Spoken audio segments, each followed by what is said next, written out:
नमस्कार, स्वागत है आप सभी का। मैं हूं आपके साथ हेमंत कुमार। और पूरी दुनिया के सामने सबसे बड़ा सवाल यही है कि जहां एक तरफ अमेरिका ईरान बातचीत कर रहे हैं, सीज़ फायर की स्थितियां हैं, युद्ध रुका हुआ है, तो क्या इसका स्थायी समाधान निकल गया है? आज की खबर ऐसी है जिसे सुन करके आप चौंक जाएंगे, क्योंकि अमेरिका ने ईरान के मिसाइल ड्रोन ठिकानों पर बड़ा हमला किया है और ईरान ने भी इस पर जवाबी कार्रवाई की है। अब ईरान ने इस पर बयान भी दिया, कहा कि सीज़ फायर तोड़ करके अमेरिका पछताएगा। लेकिन इस आखिरकार ये हमला क्यों हुआ, इसके पीछे की वजह क्या है, ये सबसे बड़ा सवाल इस वक्त खड़ा हुआ है। क्योंकि अमेरिका की तरफ से ईरान पर करीब 1 घंटे तक हमले किए गए हैं।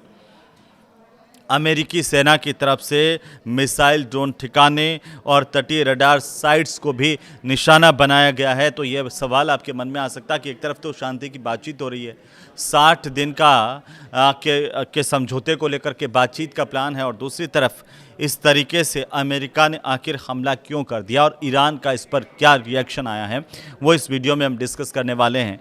दरअसल राष्ट्रपति डोनाल्ड ट्रंप की तरफ से ये कहा गया कि ईरान ने सीज फायर तोड़ा, इसीलिए जवाबी कार्रवाई की गई। ईरान कह रहा है कि अमेरिका ने सीज फायर की शर्तों का उल्लंघन करके अच्छा नहीं किया है।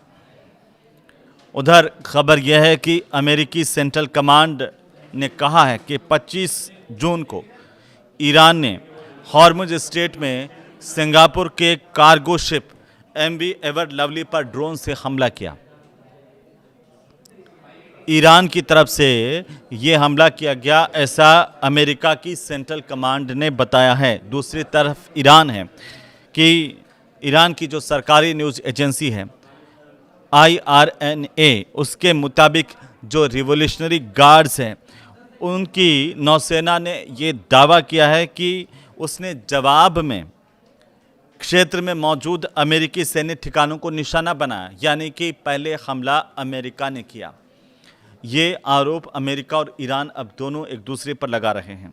और मैं एक बार फिर से आपको बताऊं कि एक तरफ जहां बातचीत कर रहे हैं दोनों देश, वहां पर हमले की स्थितियां क्यों बन रही है, और क्या आप ये जो जंग रुकी हुई देख रहे हैं या बातचीत देख रहे हैं, क्या वो स्थायी है, क्या ये स्थायी सीज फायर है, इसे लेकर के सवाल खड़े हो गए हैं। क्योंकि ईरान की जो संसद सदस्य है इब्राहिम अजीजी ने उन्होंने सोशल मीडिया पर लिखा कि अमेरिका ने एक बार फिर से बातचीत के दौरान ईरान पर हमला किया है। युद्ध विराम का ये उल्लंघन अमेरिका के पीछे हटने और पछतावे की वजह बनेगा। ये बहुत बड़ा बयान आया है। अब अगले घंटों की बात करें, उससे पहले मैं आपको बताऊं पिछले 24 घंटे के 5 सबसे बड़े अपडेट्स अमेरिका ईरान को लेकर के क्या आ रहे हैं। क्योंकि सबसे बड़ी बात यह है कि नाटो देशों पर ईरान का निशाना है, और ईरान ने आरोप लगाया कि अमेरिका और इजराइल के हमले में साथ देने वाले जो नाटो सदस्य हैं, ऐसे देश उनको जवाबदेह ठहराया जाना चाहिए। विदेश मंत्रालय की तरफ से ईरान के विदेश मंत्रालय ने ये कहा कि इन देशों को ये बताना चाहिए कि उन्होंने इस सैन्य कार्रवाई का समर्थन क्यों किया।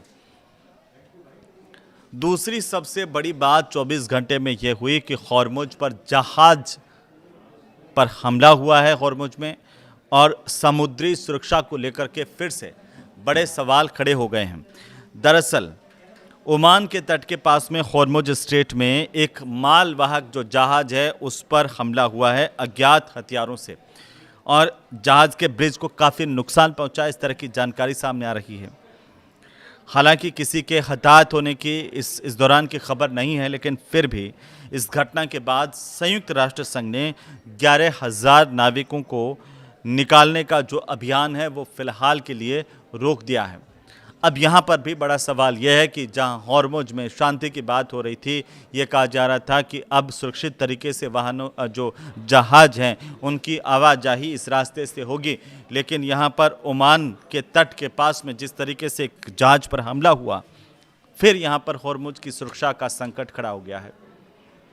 तीसरी सबसे बड़ी बात यह हुई है कि लेबनान में फिर से तनाव बढ़ने के संकेत दिख रहे हैं, क्योंकि इजरायली सेना ने दक्षिणी लेबनान का जो इलाका है अल मंसूरी, उस इलाके में लोगों को घर खाली करने की चेतावनी दे दी है। हिजबुल्लाह के प्रमुख नईम कासिम हैं, उन्होंने ये कहा कि इजराइल को लेबनान की पूरी ज़मीन से बिना शर्त हटना होगा और संगठन किसी भी हालत में इजराइल से रिश्ते सामान्य नहीं करेगा।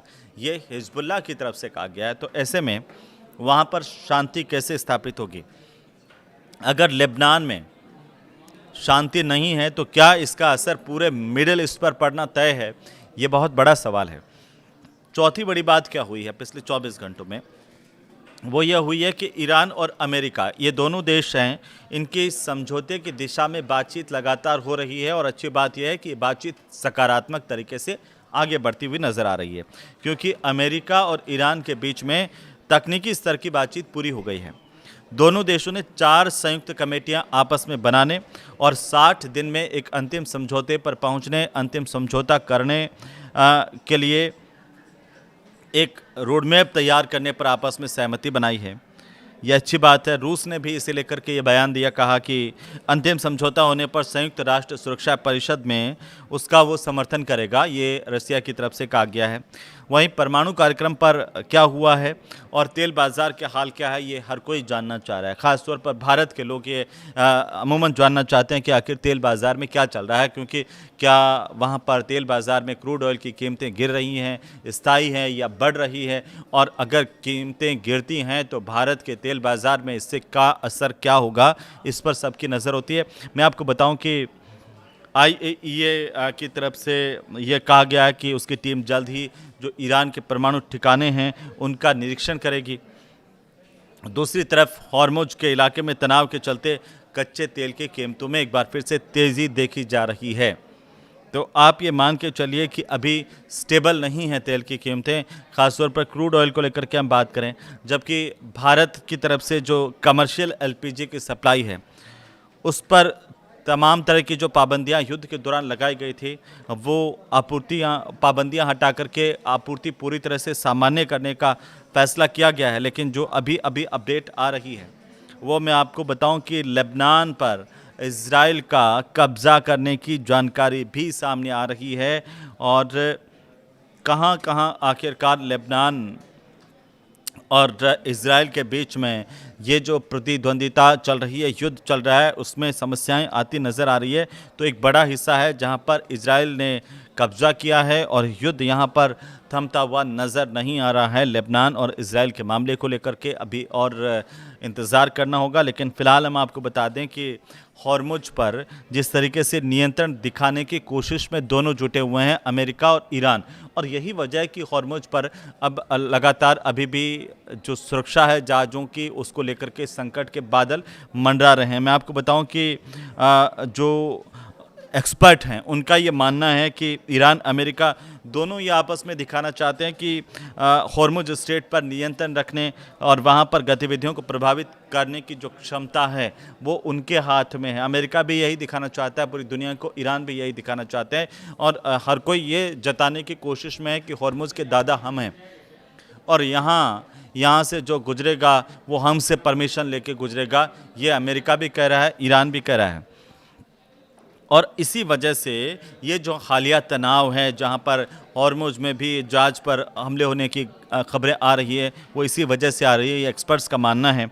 और ये भी बता रहा कि ईरान और अमेरिका के बीच में जो MOU है वो बेहद नाजुक स्थिति में है अभी भी, और किसी भी समय आप टूट सकता है। इस तरह की आशंकाएं एक्सपर्ट्स की तरफ से जताई जा रही हैं। अंतर्राष्ट्रीय मीडिया में जिस तरह की खबरें चल रही हैं, आपको बताएं कि दोनों देशों के हित में यही है कि हालात युद्ध में नहीं बदलें, इसको लेकर के दोनों देश काम करें। जो विशेषज्ञ हैं वो ये चाहते हैं, उनकी राय भी यही है।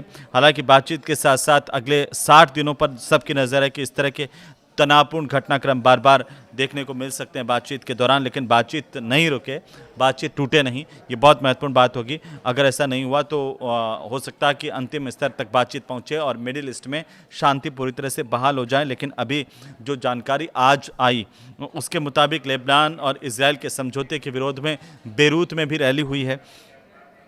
जो लेबनान की राजधानी है बेरूत, वहाँ पर हिजबुल्लाह समर्थक जो है वो इजराइल और लेबनान समझौते के विरोध में सड़कों पर प्रदर्शन करते हुए देखे गए हैं। हिजबुल्लाह के जो समर्थक हैं उन्होंने सड़क जाम करने की कोशिश भी की है और कई जगह पर आग लगा कर के टायरों में प्रदर्शन किया है। और सड़क जाम भी हुई है, लोगों को आवाजाही में परेशानी भी हुई है। लेकिन अमेरिका इस पूरे हमले को लेकर के क्या कह रहा है कि आखिर किसने सीज़फायर इस वक्त तोड़ा है, जब दोनों देशों के बीच में 60 दिन की बातचीत चल रही है।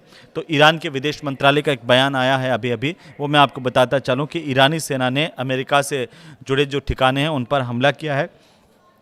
ये जानकारी ईरान के विदेश मंत्रालय की तरफ से साझा की गई है और मंत्रालय के मुताबिक ये जो कार्रवाई है वो ईरान के दक्षिण तटीय इलाकों में हुए अमेरिकी हवाई हमलों के जवाब में की गई। यानी कि कहा गया ईरानी विदेश मंत्रालय की तरफ से कि पहले हमला अमेरिका की तरफ से किया गया, इसका मुंहतोड़ जवाब दिया गया। बयान में ये भी कहा गया है कि अमेरिकी हमले संयुक्त राष्ट्र चार्टर और दोनों देशों के बीच में जो बातचीत हो रही है, युद्ध समाप्त करने को लेकर के जो मेमोरेंडम हुआ है उसका घोर उल्लंघन है। और ईरान ने हालांकि ये नहीं बताया कि किन ठिकानों को निशाना बनाया गया है और वे किस स्थान पर स्थित हैं, लेकिन इसे लेकर ईरान ने कड़ी प्रतिक्रिया दी है।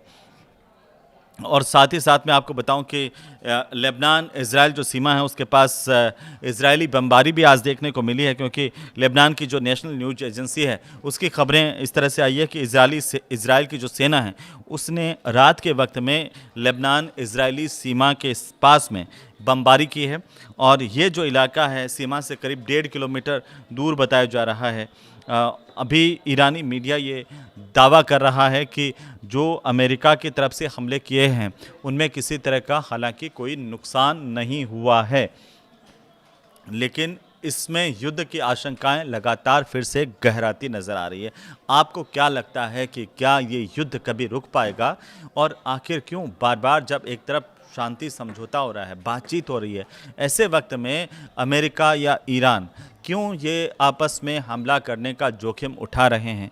क्या चाहते हैं दोनों देश? इस पर टिप्पणी कीजिए, कमेंट कीजिए, और ये वीडियो आपको अच्छा लगे तो हमें ज़रूर बताइए और साथ ही इसे शेयर भी कीजिए, लाइक भी कीजिए। नमस्कार।